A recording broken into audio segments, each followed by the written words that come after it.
Right then, good afternoon, Vieri. Thank you for joining me for afternoon tea. So my first question to you is, what was your childhood like? Interesting. Now, Uh-huh. my childhood was very breezy, I would say. I mean, I grew up in Eastern Europe, and that time it was Czechoslovakia under the communism, so completely different to what the England was 40 years ago. But yeah, we were very much into family orientated rather than what it is now. Okay. So very much with my parents, with my grandparents, with my family, surrounded by my cousins. So it was very, very good. I've got really good fond memories. Good, good. And did you enjoy school? Well, the first part, yeah, because I was good at it. As I grew older, I discovered lots of other disruptions. So yeah, it was interesting, the second part. But yeah, I was good at maths. I really loved maths. But then, you know, as teenagers, our priorities change. So yeah, but school was good. I wish I can go back to school now with the opportunities the kids have and the different approach, because I think it was depending on a teacher and their approach, how they embedded the education on you. Now we know more about personality traits and about different ways of absorbing the information. So it's much more fun to be at school nowadays, I think. I know my daughter would disagree, but yeah, I would love to be back. I think we all would. Yeah. So, were you educated in Czechoslovakia or? Well, yeah, the what do you call primary and secondary and college was in Slovakia. Yeah. And then I trained here as a hairstylist. I went to college again in English. So, and then I did lots of courses here. So I'm constantly educating myself. Lots of online courses nowadays. You don't have to go to school or college. No. You can do online. So yeah, never stop learning. That's that. So did you have any problems at school?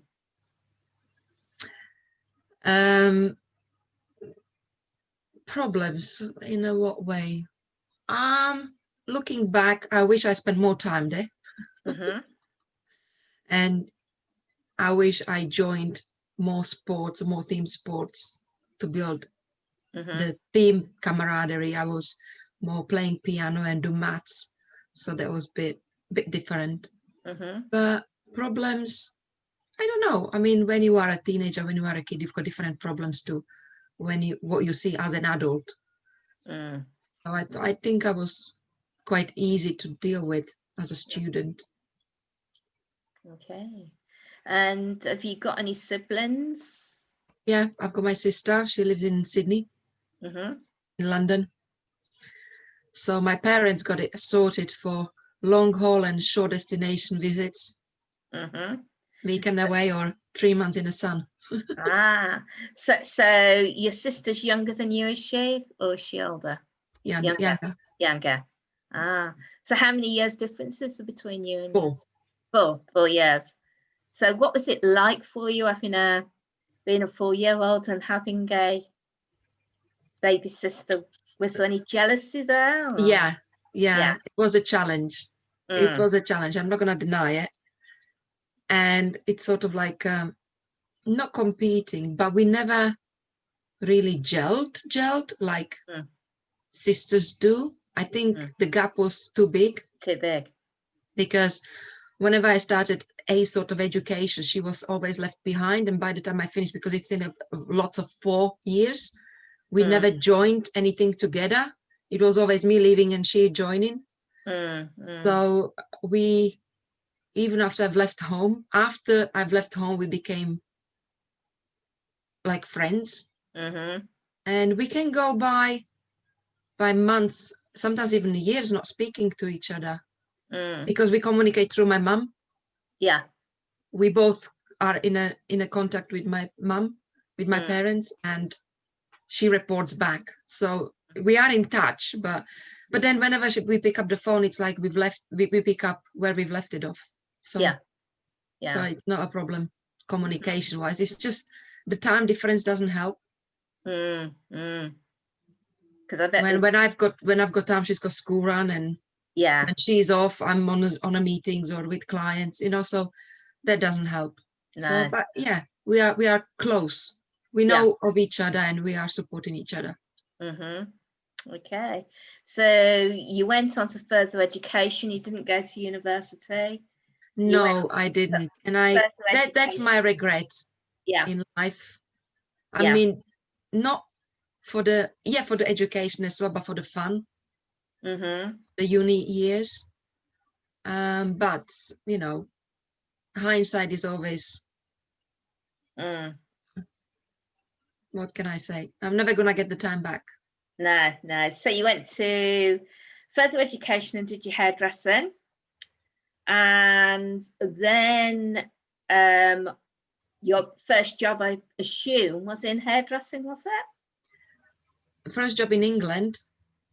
Or... Yeah. Well, what age did you? What happened? You left school. I've left school and I was doing office work. I finished Electro Industry Technology College. Yeah. Which is very technical. So that will put me off the further education. It was a wrong choice in the first place.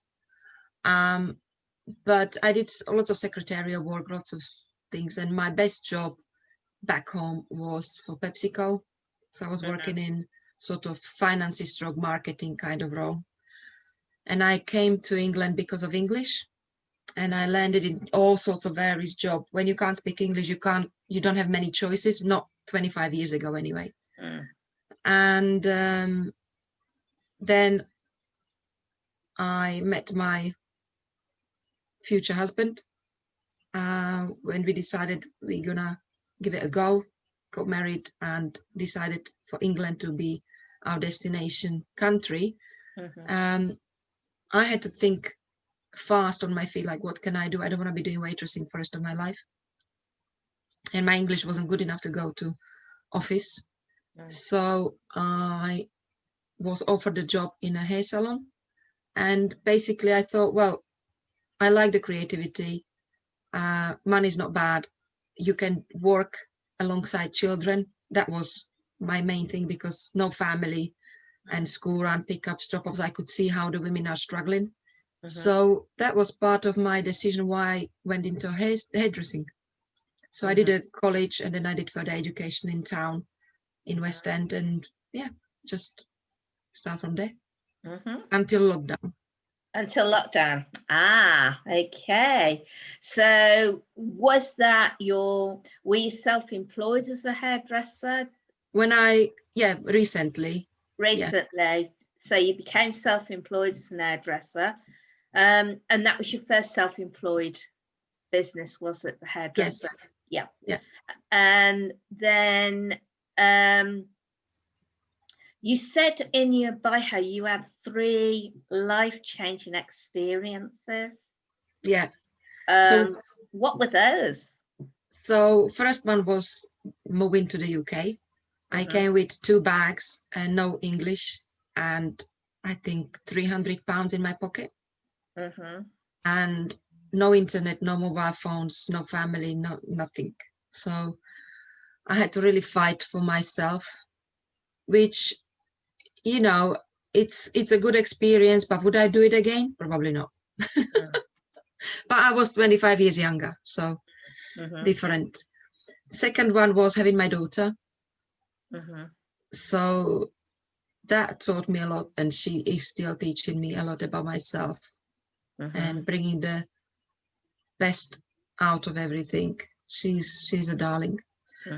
And the third one is I decided to move back to Slovakia. So I've got 3-year plan. When my daughter finishes education, I'm gonna move back again, and that would be after 27 years. So it's probably again another experience, except I can speak the language. Because in that time, almost 3 decades, everything has changed. What I knew, I mean, I go back regularly, but not for work, just for holiday. So that would be my third. So you've got it mapped out that you're going to go back to Czechoslovakia. Yeah. And what's going to happen to your daughter? Is she going to stop in England, or will she go? Look, she is a teenager, and today she wants to go back with me and to be with my parents. Tomorrow she will decide to go to see and live with my sister in Sydney. Day after that she wants to go to Canada to stay with my aunt, and maybe next week she wants to stay here with her dad. So it's up to her. I mean, she's got home everywhere, and she can speak the language, or languages. So she's got many more opportunities. Okay. So obviously your hairstyling business faced some challenges during this time. Yeah. And you've got your video business and you've got your Canva business. Yeah. So what came first? Well, lockdown came first. Yeah. And my established 20 years old business has been put on its knees from one day to the other, not for lack of want, but because the government said so, and it's the pandemic. So it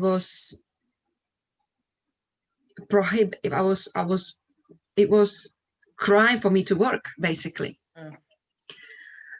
So 3 months lockdown, I dig deep into my past, and I had some computer experience before, so I started to look around what businesses are corona proof, because let's face it, being a hairstylist, even the caveman had to plait its hair.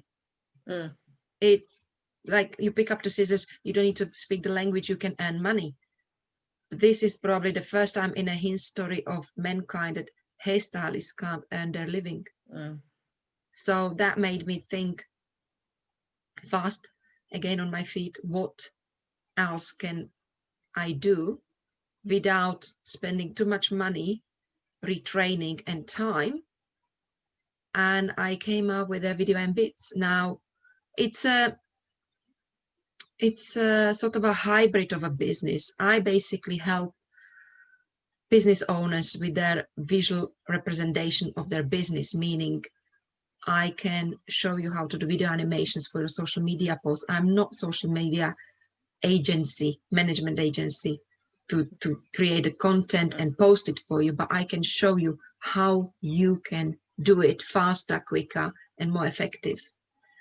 Your virtual Zoom background, your posting on your websites, your animated banners on your website, things like that, seasonal offers, you can create lots of different things using Canva.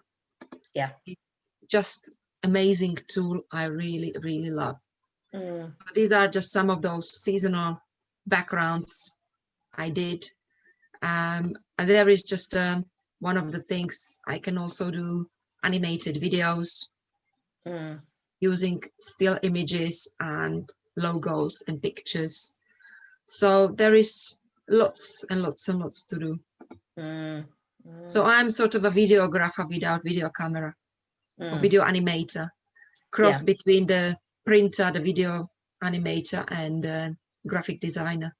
That's where I would position myself. It's fun. Yeah. Yeah. So the Canva and the video then, to a certain extent, join together? Yeah. Yeah.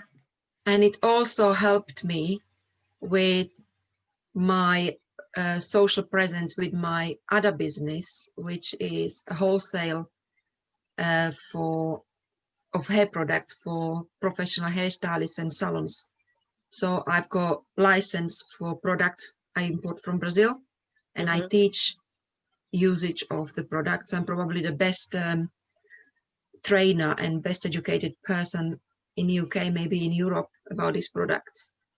So when I was creating my e-commerce website, I created the images, the banners, the animated posts. So it helps one thing with the other. It's good. Okay. So how do you find the time to do all this normally? You know, you sound as though you've got a lot of things going on. Struggle. I struggle. I really do. But I have made some conscious decisions this second time round, this second lockdown round. I delegated a few things and I took on coach. And because with my exit strategy plan, I have to be somewhere within 2.5 years for me to be able to move in my business and financially as well. So I've got a plan and I'm working backwards, step by steps. And one of them was actually working on my diary. And this is what my diary looks like. Oh, this way. And it's my working week with my default diary as well. So there are certain things which are constant and certain things which are variables. And my default diary will go into the variables. For example, I've got every Friday morning, I've got meetings. So that's my constant. I'm not going to change. Every Tuesday morning, I've got 3 hours. People can book Zoom calls with me. But if they don't, I will do blog instead. So I know I've got these 3 hours on Tuesday morning. I'm either on a Zoom or I'm writing on my blog. That way, I have got probably one blog a month at least. Yeah. And making my diary 7 days a week and try to wake up every day the same time. And I put my exercises in when I want to go exercise, because if it's visual, I work visually. It helps me. It's like I prefer Trello to work on my tasks. I need to have a paper diary rather than, scrolling on. So I'm very much visual. That's why probably the creative brain as well. But my diary is like, godsend. That's good. And delegating stuff. So finding team, even I'm solopreneur, I'm looking to grow team of people I work with alongside ad hoc basis or part-time or stuff. So yeah, that helps, because otherwise it's overwhelming. Yeah. So if you lived your life again, I wish. Would there be anything that you'd change, or would you keep it all the same? There is a old wife saying, if I was half my age, I kept the knowledge. So if I had the knowledge I have now, and I would have the decisions, I would probably, as I said, spend more time at school and do university. But then what do you know at 14? What would you like? I would never think at 14 I would be a hairdresser and then video animator later on. The jobs I'm doing now, they weren't invented when I was 14. We didn't have social media back then, or internet or anything like that. So how do you know what you're going to be? There is not such a thing as job for life. Yeah. I always wanted to travel more. So probably I wouldn't get, well, I don't know, married. When I did, I would done more traveling. But then with my background, we couldn't travel because of the restrictions. Czechoslovakia wasn't in a European Union before. So there are all these, not excuses, but restrictions. It's much more easier nowadays. With the passport, you can just go, except for the corona. What would I do? Yeah, I would probably make wiser choices, and I would invest into education and into relationships, because money comes. Yeah. But if you are grounded, that's probably the best. That's why I'm going back home. I never left home. I was just misplaced. But yeah, that lockdown has taught me what my priorities are. And my daughter loves it there as well, so she can have the best of both. Yeah. And 3 years is a long time still. So. Yeah. Okay, well, thank you very much for joining me for afternoon tea today. You're very welcome. And you know, is there anything that anybody that's listening to it could help you with? Oh, wow. Where do I start? Some people say they've got a list. I've got a lure, which just goes on and on. No, I'm, as I said, I have surrounded myself with a selection of people who are not the energy vampires, but add value to my life. I know it sounds selfish, but I have done pruning within my surroundings, my contacts, people I mix with, and it's not all about what you gain from people, but who supports you mentally as well. So I always like to be challenged, and I always like to learn new things. So I don't know, I'm just looking for more interesting people to meet, to be honest. And you know, the opportunities come along. I believe that if you put it out, it's going to happen. Yeah. Okay, well, thank you very much for joining me for afternoon tea today. You're very welcome. Have you got any questions, Mandy, to ask? Just one. You do so many things for your business and everything, but do you have time for a hobby for yourself? Do you have any hobbies or? Well, I dance, not professionally. I do jive or a little bit of a West Coast, but then I have been dancing since January when I went to wedding last time. So this is my passion. I love skiing. Again, I was supposed to go to ski to New Zealand this summer. It didn't happen. I run. I keep myself busy, and I like to socialize. I like meeting people. I mean, being a hairstylist, you talk and meet people. And sometimes I was just talked out. It's like, don't talk to me, anyone. I'm just, too much. But during lockdown, this was one of the things which I missed the most, the contact. And I'm sort of a person, I can't hug the computer, and, I don't get the same vibe from the Zoom. Even I'm talking to you guys and it's getting easier, but I still like to be connected on a personal level with people. I don't think you can take that away. So I do want to find a time and opportunities to meet people again and go traveling as soon as I can, as soon as it's safe and available to us, and meet my family again. That's the number one priority. But finding time, I found with a Zoom, you gain time because you cut out the travel. So before, if I was doing face-to-face meeting, that was half a day out. You either did like early morning meetings. If it was lunchtime, 4 hours later, you could do a bit of work before, and then afterwards you can't be bothered. But I'm more productive. But then again, delegating and having the right people to work with, and having the coach and doing my diary. This is exactly what I was struggling with. Like, I don't have time after time, and I had a big pile to sort out. And actually I put it into little boxes, and the boxes are broken into bits, and the bits are into chunks, and that's how you get through it. So I have sort of calmed now, because I know this is my task for this week. This is my task for next week. I'm only human.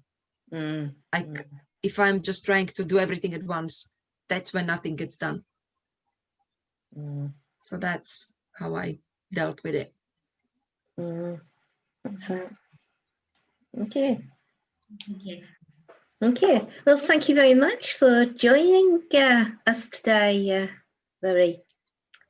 Thank you. I hope you enjoyed yourself. Very much so. Thank you. Okay, I'll end the recording now.